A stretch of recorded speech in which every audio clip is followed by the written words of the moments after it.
তো এই সময় আমার ঘরে কেন হয়েছে? স্যার আমি না কোনোভাবেই এই সূত্রটা মিলাইতে পারতেছি না।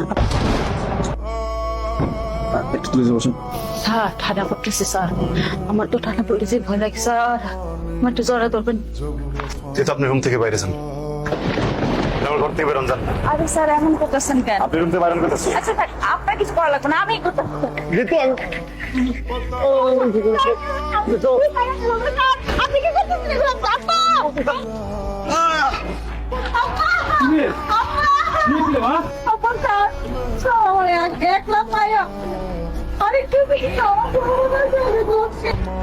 আরামির বাচ্চার এত বড় সাহস, ওরে আমি বিশ্বাস করে বাড়িতে জায়গা দিচ্ছি, ওই আমার লোক বেমানি করলো।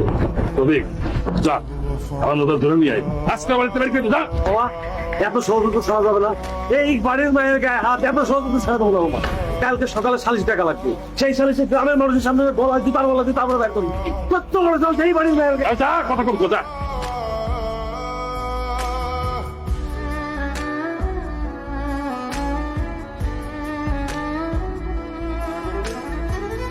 কি রে, কি হয়েছে?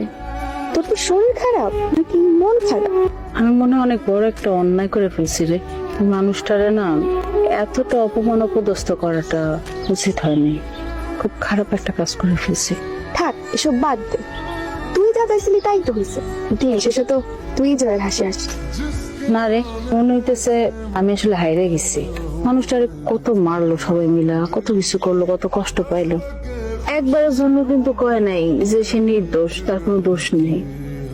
সে তো বলতে পারতো না যে সেই কাজটা করে নাই, কিন্তু একবারের জন্য কিন্তু কয় নাই, কাউরে বললো না যে আমার কোনো দোষ নাই। আমি আসলে আসলে অনেক খারাপ একটা কাজ করে ফেলেছি।